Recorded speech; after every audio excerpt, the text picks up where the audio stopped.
Olá, queridos! Estamos aqui para mais um momento de reflexão e nós estamos felizes, estamos aí agora com 108 inscritos no nosso canal.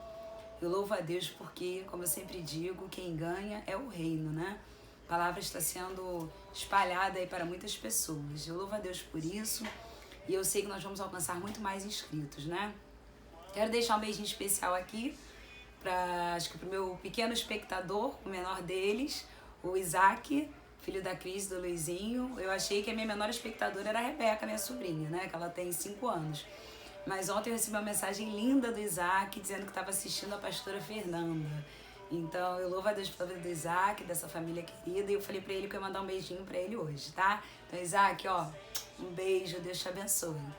Queridos, nós estamos falando ainda sobre a vida de Davi, sobre a vida deste homem de Deus que acertou, errou, se consertou, mas que a vida dele também gerou para nós, né, um simbolismo de uma pessoa cheia de fé, de obediência e um homem segundo o coração de Deus, apesar de tudo, né? Nesse momento estamos falando do momento do erro em que Davi cometeu, quando ele decide pecar contra Deus, deixando de ir para a guerra quando ele deveria estar na guerra, olhando para Batseba, adulterando com Batseba. Isso fez com que Batseba engravidasse e depois que ela engravidou, Davi bolou um plano, arquitetou um plano para matar Urias e conseguiu, né, a morte de Urias. Antes ele tentou fazer com que Urias se deitasse com a sua esposa para que aquele pecado fosse encoberto, mas como Urias era muito leal ao exército israelense, ele não se deitou com a sua esposa porque Israel estava em guerra. Então a Bíblia diz que ele não se deitou com a sua esposa porque ele estava indo para a guerra. Ele leva uma carta para as mãos de Joabe. Aquela carta continha a sentença de morte de Urias, mas ele era tão fiel, era tão leal que ele não abriu aquela carta para ali. E aí realmente Urias morre, mas o importante é que ele foi para o Senhor, né? Porque como Caim e Abel, nós vimos ali Abel morrendo porque ofereceu a Deus uma oferta agradável ao Senhor, e Caim ficou para a condenação, ofereceu uma oferta ao Senhor que não agradou a Deus. Então, o importante é que Urias certamente ele partiu para o Senhor, porque partiu em lealdade e fidelidade ao Deus de Israel. Mesmo sendo um heteu, mesmo sendo um estrangeiro, ele demonstrou mais fidelidade nesse momento e lealdade do que Davi, né? Mas, queridos, o mais importante na vida cristã é nós entendermos que nós acertamos, erramos e consertamos, né? Isso se chama arrependimento. Na última mensagem nós falamos aqui sobre denunciar o pecado, como é importante Deus levantar em nossa geração os profetas Natãs que vinham denunciando o pecado, aquilo que está errado, aquilo que não procede de Deus, mesmo que seja para uma pessoa muito importante, onde o nosso coração trema e tema para falar, né? Mas se Deus manda, nós temos que falar. Então vamos continuar ali, estamos quase finalizando aí essa história de Davi. Esse rei tão importante na Bíblia, vamos continuar aí em 2 Samuel, capítulo 12. Gostaria que você acompanhasse comigo agora o versículo 7. Paramos no versículo 6, onde Natã denuncia o pecado de Davi, usando uma parábola, uma história da cordeirinha. Se você não assistiu essa mensagem anterior, assista para que você entenda melhor a mensagem de hoje. Natã denuncia o pecado através de uma história, né? E aí, naquele momento que Davi ouve a história, ele condena o homem da história, da parábola, à morte, né? E ele fala, esse homem precisa ser morto e restituir 4 vezes mais. Então, nós hoje vamos para o versículo 7. E o versículo 7 diz assim, de 2 Samuel 12. Então disse Natã a Davi, tu és o homem. Assim diz o Senhor, Deus de Israel, eu te ungi rei sobre Israel, e eu te livrei das mãos de Saul. Por que essa resposta no versículo 7, né?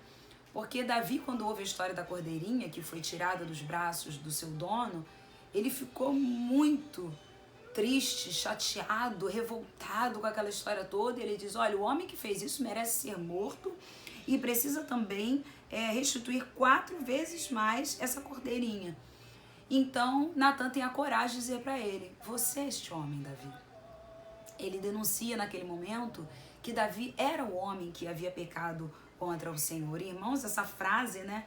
Tu és este homem, no versículo 7, eu digo para você que foi necessário coragem e comprometimento com o Senhor da parte de Natã.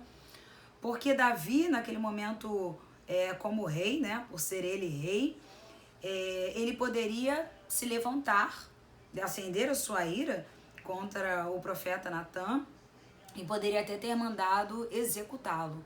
Natã expôs a sua própria vida para denunciar o pecado. E nós sabemos que no reino de Deus nós expomos a nossa vida para denunciar o pecado.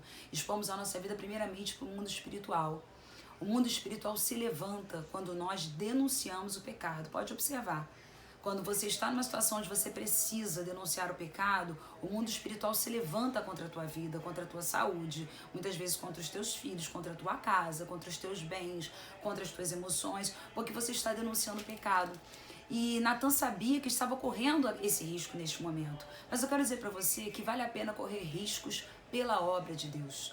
Todo risco que corremos por amor ao Evangelho, irmãos, vale a pena. Vale a pena porque, como tenho dito aqui, palavras do apóstolo Paulo, o nosso viver é Cristo e o morrer para nós é lucro. Então ele estava expondo literalmente a sua vida física diante de Davi, porque Davi poderia matá-lo naquele momento. E aí, se você acompanhar comigo o finalzinho do versículo 7, Natã, ele continua a apresentar as palavras de Deus a Davi, quando ele diz que foi o Senhor que o levantou como rei, e o Senhor também o livrou da casa de Saul. Finalzinho do versículo 7 aí diz: eu te ungi rei sobre Israel e te livrei das mãos de Saul, da casa de Saul, né? Então, ele também vem lembrando isso a Davi. Davi, você é este homem.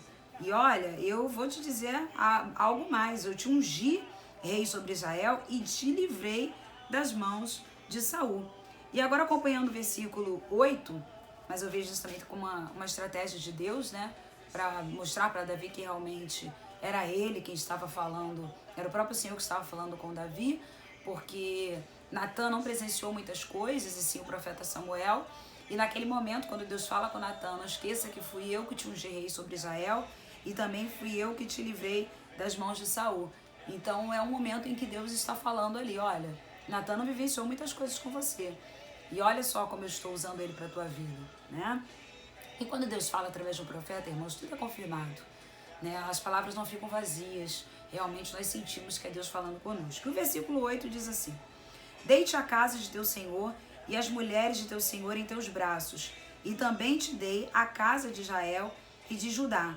E se isto fora pouco, eu teria acrescentado tais e tais coisas. Irmãos, Davi tinha esposa, tinha concubina, ele recebeu ali também como herança as mulheres que eram de Saul, não a mulher de Saul propriamente dita, mas sim, até porque a mulher de Saul era também a sua sogra, né? Porque Davi se casou com Mical, então a mulher de Saul, a esposa de Saul, ela também era a mãe de Mical. Então provavelmente a Bíblia não fala que ele se casou com ela.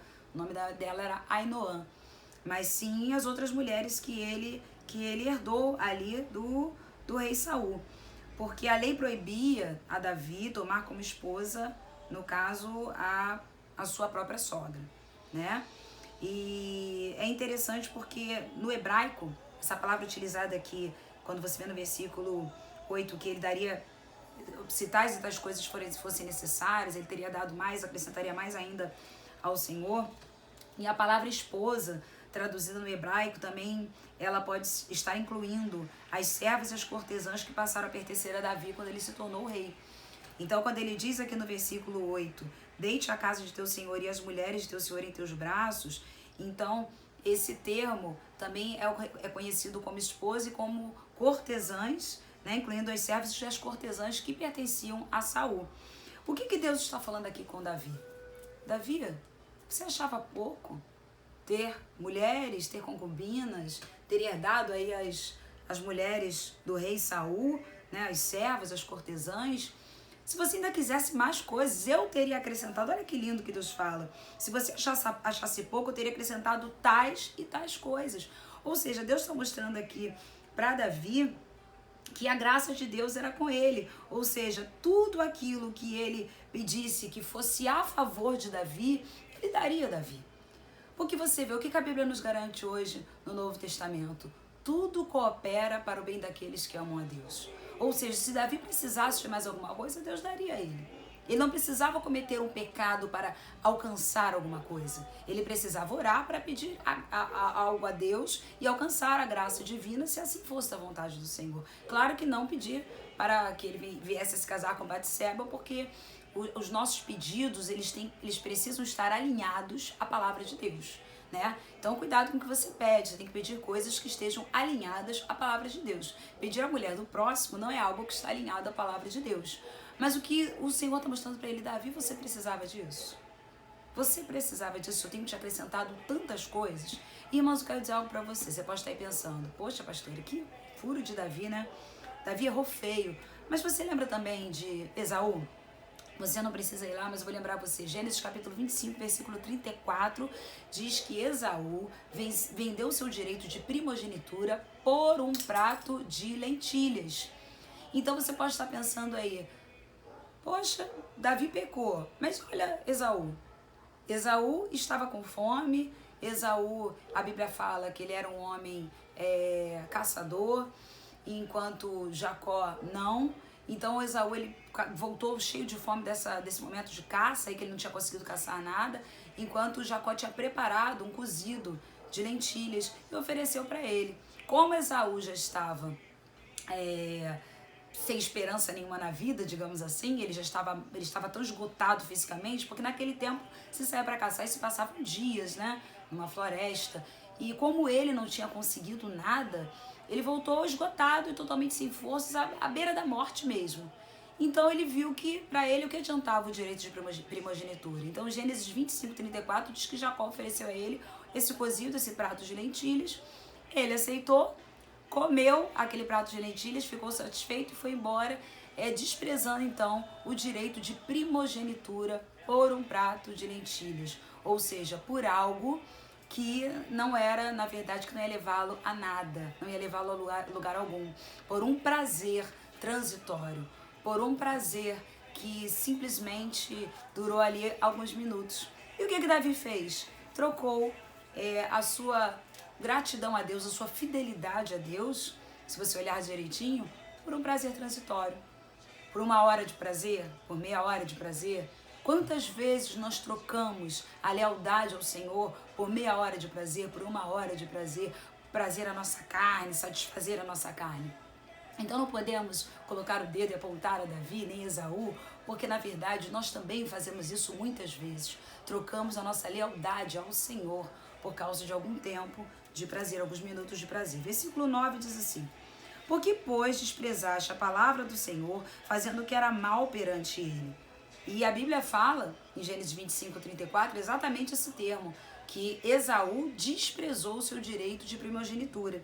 E é que o versículo 9 diz, porque, pois, desprezaste a palavra do Senhor, fazendo o que era mal perante ele. Davi desprezou o que Deus falava, que Deus nos ensina, né? Porque se você reparar direitinho, em Êxodo 20, do versículo 1 ao 17, ali você vai encontrar também os 10 mandamentos. E nesse momento, Davi violou o 10º, o 7º e o 6º mandamento. E eles incluem ambição, adultério e assassinato. Ele violou 3 mandamentos. Ele foi ambicioso, ele cometeu adultério e ele assassinou. A Bíblia fala que nós não devemos cobiçar nada do nosso próximo. A Bíblia fala que nós não devemos adulterar, cobiçar a mulher do nosso próximo, não adulterarás, e também que nós não deveríamos cometer homicídio, né? Não matarás. Ele violou 3 desses mandamentos, né? Dos 10 mandamentos, 3 ali ele violou com uma atitude. Fora mentira, e entraram outras coisas, né? Que também nós podemos incluir aí nessa situação. Então ele desprezou os mandamentos do Senhor por alguns momentos de prazer. E por isso que a Bíblia diz que ele desprezou, no versículo 9, a palavra do Senhor. Continuando o versículo 9 diz: a Urias o Heteu feriste a espada, e a sua mulher tomaste por mulher, depois de o matar com a espada dos filhos de Amon. Então, irmãos, naquele momento, Deus estava lembrando a Davi como ele cometeu o pecado, o que ele fez com aquele pecado, Você vê que Deus usa Natan ali de uma maneira que ele começa a trazer a memória de Davi. Deus já te confrontou de uma maneira que ele traga a tua memória, como fez com Davi. E ele começa a te confrontar com tudo aquilo que você fez, com o que você falou, como você agiu. E você se sente envergonhado de ter agido assim. Mas isso é um bom sinal. Eu sempre falo aqui que eu não venho trazer para você uma palavra de derrota, para você ficar para baixo, para você pensar, não tem mais jeito na minha vida. Não, é uma palavra de vitória para nós. Porque se você se arrepender no dia de hoje, ouvindo esta palavra, certamente o Senhor te honrará e te levantará. O versículo 10 diz: Agora, pois, não se apartará jamais da tua casa, a espada, jamais se apartará da tua casa, porquanto me desprezaste e tomaste a mulher de Urias, o heteu, para ser tua mulher. Versículo 11 diz: Assim diz o Senhor: Eis que da tua própria casa suscitarei o mal sobre ti, e tomarei tuas mulheres à tua própria vista, e as darei a teu próximo, o qual se deitará com elas em plena luz deste sol. Ou seja, o julgamento pronunciado sobre Davi e sua família foi 3 vezes pior. Veja bem, o derramamento de sangue persistiria por todos os dias de sua vida. A própria família de Davi suscitaria o mal sobre ele. Foi exatamente o que aconteceu, né, na revolta de Absalão. As esposas de Davi seriam levadas por outros. Tudo isso aconteceu depois. Estas previsões de julgamento se cumpriram no estupro de Tamar. Lembra do caso de Tamar, quando ela foi estuprada pelo seu próprio irmão? Nas mortes violentas de Amnon e Absalão, né? Nós também podemos ver isso. E na apropriação pública das concubinas de Davi por Absalão, como eu falei, naquela revolta de Absalão, quando ele quis usurpar o trono do seu pai. Então você foi vendo uma sequência de erros e de pecados na vida dos filhos de Davi, acompanhando ali o mal, acompanhando a casa, acompanhando a história da família de Davi, né? Você vê esse estupro de Tamar, foi algo terrível, fica para uma próxima oportunidade, porque senão a gente perde aqui um pouquinho o foco, né? Essa coisa de pregador, uma janela vai abrindo outra, mas vamos fechar aqui esses versículos 11 e 12. O versículo 12, que você lê aqui: o que tu fizeste em oculto, eu farei isto perante todo Israel e perante o sol. Nós podemos ver que o pecado de Davi foi sigiloso, né? Ele fez tudo bem feito para ninguém desconfiar dele. Mas a disciplina e a correção de Deus foram públicas. Às vezes Deus faz isso, irmãos. O que em oculto fazemos, Deus traz à luz e revela, né? Ele acaba expondo isso. Então, o que ele fez em oculto, ele foi disciplinado por Deus, na verdade, de forma pública. A disciplina e a correção vieram de forma pública. Então, é interessante a gente pensar nisso. Por que Deus está permitindo essa situação agora na minha vida, né, publicamente? Por que Deus está permitindo essa situação na minha família, na minha casa, no meu emprego? Porque, de repente, algo em oculto foi feito.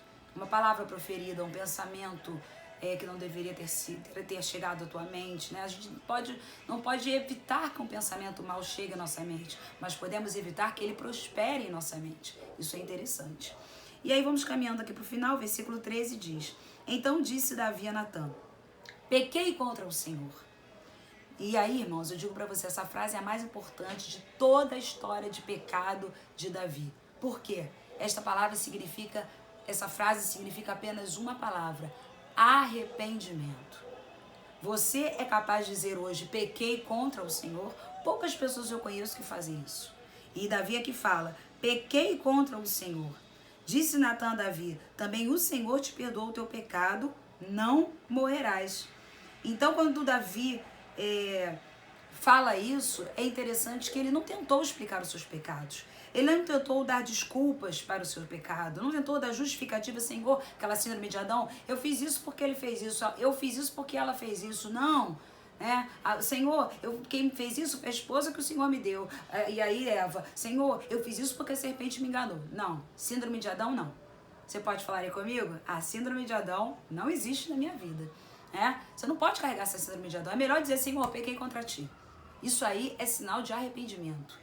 Por isso que nós somos ouvidos pelo Senhor, não pelo muito falar, mas pela sinceridade do nosso coração. E quando ele diz isso, pequei contra o Senhor, nós também podemos ver isso no Salmo 51, depois você acompanha comigo, toda a confissão do pecado de Davi é encontrada no Salmo 51. Então é interessante porque a afirmação fez também com que o pecado de Davi, né, e a sua confissão fosse aceitas pelo Senhor e se estendeu também ao perdão. Porque aí disse Natan a Davi, também o Senhor te perdoou. E te perdoou o teu pecado, não morrerás. Então, ele mostra para Davi que Davi realmente estava perdoado daquele pecado. E aí podemos entender também que a graça de Deus é capaz de sobrepor as suas penalidades. Então ele mereceu punição com a morte por causa do adultério e do assassinato que ele cometeu. Lá em Levítico a gente vê isso, em Números também. Ele merecia morrer por tudo isso, pelo assassinato, também pelo adultério. Ele mesmo declarava isso. O homem que fez isso deveria morrer. Mas naquele momento Deus falou para ele, você não vai morrer. Ou seja, o perdão do Senhor, a graça do Senhor minimizou, digamos assim, a penalidade de Davi. E isso foi muito interessante, né? Deus às vezes faz isso conosco. Ele diminui ali a nossa pena. Ele, com a graça dele, ele diminui a nossa pena. Ele é o nosso advogado fiel que vai lá, defende a nossa causa e a nossa pena fica um pouco menor, né? Ou muitas vezes até o Senhor cancela aquilo que estava sobre a nossa vida. E aí o versículo 14 e 15 que diz assim: Mas posto que com isto deste motivo a que blasfemasse os inimigos do Senhor, também o filho que te nasceu morrerá. Meu Pai eterno, né? A gente olha essa história aqui. Embora o pecado de Davi tenha sido perdoado, o filho nascido da sua relação adúltera com Batseba morreria. Depois veio Salomão, que já não era filho de uma relação adúltera. Mas aquele filho, ele iria morrer. As ações praticadas por esse rei deram aos inimigos do Senhor uma oportunidade para blasfemarem. Foi isso que o versículo 14 disse aqui. Mas posto que com isso deste motivo a que blasfemassem os inimigos do Senhor, né? Pela atitude de Davi. O Senhor não poderia ignorar os pecados de Davi e conceder aos descrentes uma chance de dizerem: o Deus de Israel não deve ser muito santo, né? Porque vê ele fazendo tudo isso, não acontece nada com ele. Então Deus não poderia deixar passar totalmente impune aquela situação. E aí isso faria com que as pessoas falassem que Deus tolerava, né, o pecado de Davi, ou Deus tolera pecados. Não é bem assim.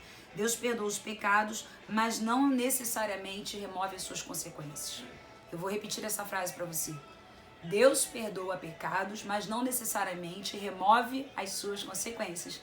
E é exatamente o tema da mensagem de hoje. As consequências do pecado, mas também o arrependimento, né? Os temas centrais de hoje que nós estamos falando são esses. O arrependimento, mas também a consequência do pecado. Então aqui Natan libera uma palavra profética sobre Davi, que era a morte do seu filho.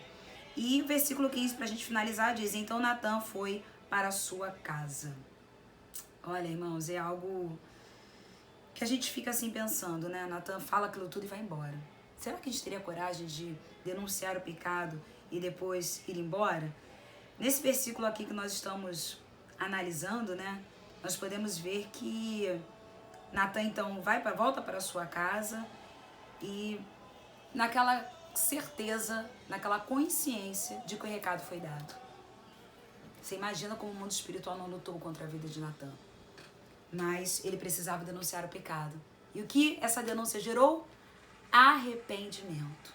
Pastora, mas gerou também um peso sobre Davi, né? Realmente ele não morreu, ele merecia morrer, ele não morreu, mas aquela criança morreria, sim, porque, como eu disse aqui, o nosso pecado ele não anula completamente as consequências que virão, né? Então depende muito daquilo que Deus vai fazer, do que está no coração dele. Não cabe a nós questionarmos, porque ele é Deus e juiz sobre nós. Então, a minha palavra para você nesta noite é: arrependa-te enquanto há tempo. Eu quero finalizar lendo com você Provérbios 28, versículo 13, que diz assim: o que encobre as suas transgressões jamais prosperará, mas o que as confessa e deixa alcançará misericórdia. Eu finalizo com esta palavra. Não encubra as suas transgressões, né? Podemos até colocar como tema da mensagem de hoje. Não encubra as suas transgressões, os seus pecados, os seus erros. Não tenha síndrome de Adão. Diga mesmo que você errou, confesse o seu erro, o seu pecado.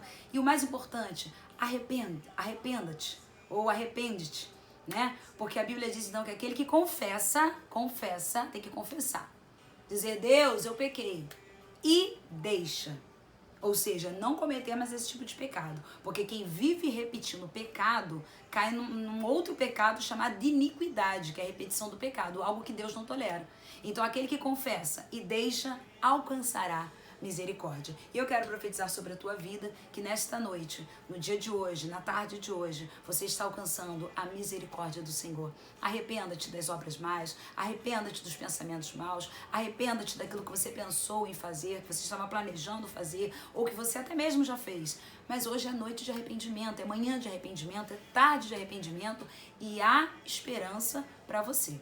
Amém? Eu quero orar pela tua vida, em nome de Jesus. Senhor, eu vim colocar neste momento, ó Pai, aqueles que estão nos assistindo por essa tela, Pai, de um celular, de um tablet, de um computador. Eu venho pedir ao Senhor que o Teu Espírito Santo venha convencendo esta vida que está aqui ouvindo essas palavras, convencendo do pecado, da justiça e do juízo. Que haja arrependimento na vida daqueles que estão me ouvindo. Ó Pai, perdoa os seus pecados. Que esta pessoa, Pai, possa conseguir confessar o seu pecado, que não é algo fácil, mas também abandoná-lo, para que ele possa alcançar a Tua misericórdia. Tenha misericórdia, Senhor. Nós sabemos que a misericórdia, Pai, é quando o Senhor poderia fazer alguma coisa e deixa de fazer. E a graça é quando o Senhor não deveria fazer nada por nós, mas o Senhor faz. Então derrama da Tua misericórdia, Pai, sobre esta vida. Senhor, que a consequência do pecado venha a ser, essa penalidade venha a ser minimizada, Pai. Em nome de Jesus, quem sabe até anulada, Pai. Em nome de Jesus Cristo, para que a Tua bênção esteja sobre esta vida, sobre a sua casa, sobre a sua família, sobre o seu ministério, sobre a sua saúde, em nome de Jesus. Amém? Que Deus abençoe a todos, em nome de Jesus.